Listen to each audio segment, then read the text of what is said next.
قصة آلامي وجراحي عبر الأيام. أدعوك إلى الإسلام، أنا ابن الإسلام يا ابن الإسلام، يا ابن الإسلام، يا ابن الإسلام.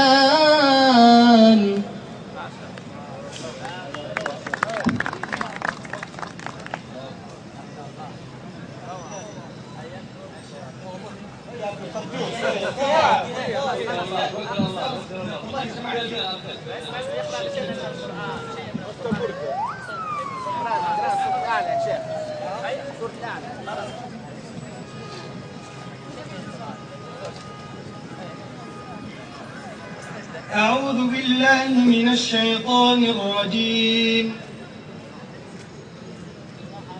بسم الله الرحمن الرحيم. يا أيها الذين آمنوا كتب عليكم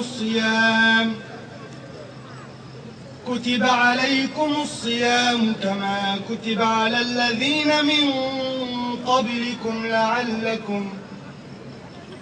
لعلكم تتقون.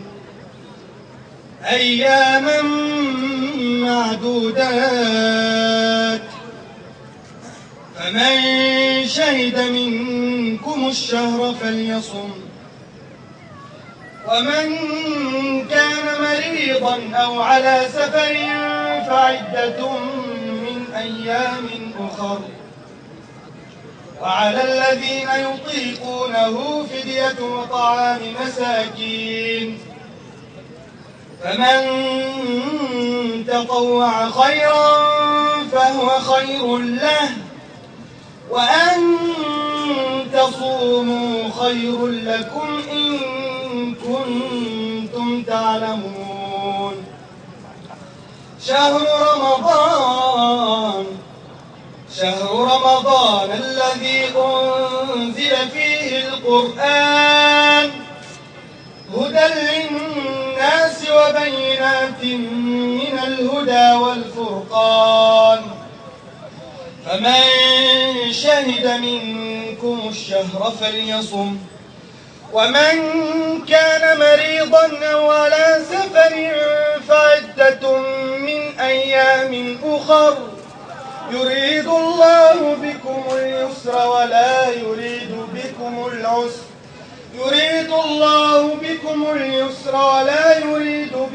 العسر، ولتكملوا العدة ولتكبروا الله على ما هداكم ولعلكم تشكرون.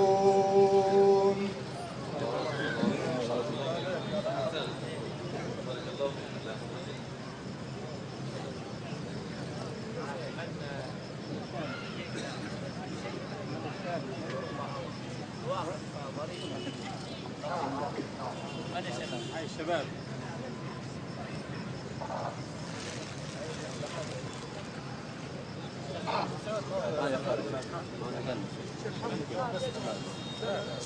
حتى اجعل لكم واحده على عبد العزيز طرفه احيانا طرفه دعويه صوت لا نسمع شيء. أنا خلفنا حكيتها 1000 مرات، لكن حكينا وأنا مرة يعني جاي محاضرة هنا في مسرح الأطفال في بداية وصول المشير، يعني مسرح الطفل. بارك الله فيك. بعد الأحداث ممكن شهر ونص شهرين شباب دعوني إلى محاضرة، وكنت قادم المحاضرة فشهدت بالخير وفي خياطين وكذا، وجدت شاب يعكس فتاة، ونحن في نصر ما شاء الله، فرحانين بالنصر من عند الله عز وجل.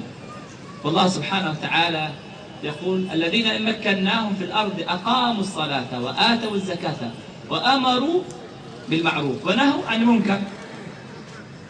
وقد نصره الله سبحانه وتعالى، ويجب أن نحافظ على هذا النصر بهذه الضوابط حتى يمكن الله سبحانه وتعالى لأوليائه في هذه الأرض. فقلت لابد أن أتحدث مع هذا الشاب بأي طريقة يعني. فكيف بنكلمه ونخش فيه؟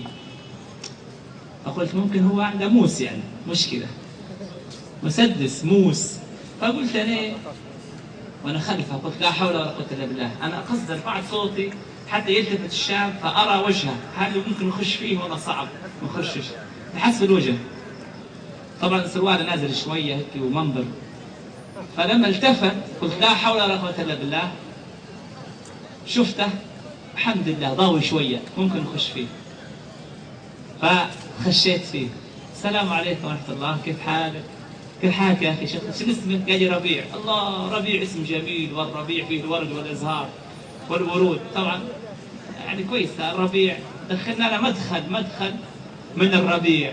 الحمد لله ما اسمهش خريف، هذا مشكلة. كان قلنا خريف الأوراق تتساقط والجو سكيف وبيري تجيك بنية. فقلت والله هذا الربيع ما. فقلت أخ ربيع ما شاء الله أنت متزوج؟ قال لا والله يا شيخ أنا مش متزوج وأنا خاطب. بدأ يشتكي مسكين. قلت له سبحان الله، قلت له تبي تتزوج؟ قلت له أقسم بالله تتزوج تو بعد شهرين ثلاثة تتزوج. قال لي كيف؟ قلت له بسيطة. فقلت استغفروا ربكم إنه كان غفارا يرسل السماء عليكم مدرارا ويمددكم بأموال وبنين ويجعل لكم جنات ويجعل لكم أنهارا. الأمر سهل لما تستغفر ربك سبحانه ربي يعطيك. وبعدين قلت لها في ثلث الأخير من الليل أنت شاب تريد أن تتزوج، يعني قم بالثلث الأخير من الليل والله يتنزل في السماء الدنيا ويقول من يدعوني فأستجيب له، من يستغفرني فأغفر له. هذا اليقين في السجود والأمر سهل. بعدين النبي صلى الله عليه وسلم يقول ثلاث حق الله عونهم الناكح يريد العفاف. وحكيت له قصتي لما أردت أن أتزوج، قصة صاحبي اختبط بعد سنة تزوجت. حكيت له القصة بعدين كيف أخش؟ قلت له وين ما عنديش حوش وخطيب بدأ يشكي لي. قلت له سمعت منه طبعا. قلت له بعدين ربيع تو معلش تعكس بنية شايل عليك. والله سامحني يا شيخ وانا والله العظيم نبي نتزوج وانا صح غلطت. بدأ يندم مسكين يتضايق وبدأ يعني يعدد في المشكلة وأنه أخطأ. ثم قلت له خلاص إن شاء الله تعالى يعني بارك الله فيك ومع السلامة ربيع. المهم مشي قال لي جزاك الله خير وما اسمع الكلام هذا. لما مشي هيك قال لي يا شيخ شفتك؟ قال لي بوسة من بعيد. فكانت يعني من الطرائف يعني. معلش لازم هكذا ضروري نوسع بالنا مع الناس. هو ممكن يأثر عليه، ممكن يأثر فيه الكلام هذا. إيه فيهتدي إلى الحق إن شاء الله ويتوب الله عليه، لأن هذا الشباب مساكين من آثار الحكم السابق. المفروض الشباب هذول كلهم متزوجين، كلهم عندهم بيوت وكلهم عندهم فلل مش حياش عادية. كل الشباب هؤلاء عندهم أحسن حياش، أحسن سيارات وأحسن أعمال وأحسن دراسات. الكل يدرس بالخارج وكل طبيب ومهندس. المفروض هكذا بلادنا غنية، ثروات أهدرت، أموال ضيعت، شباب مسكين 40 سنة مش متزوج، 45 سنة مش متزوج يعاني، أو متزوج في غرفة مع أهله. وهذه كلها مشاكل من الحكم السابق.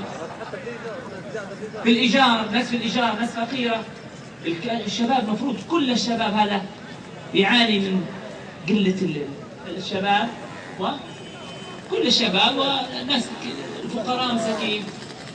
يعني عودها معلش يا شيخ، عودتها في قصة في المحاضرة اللي فاتت هذا الاسم فيها بعد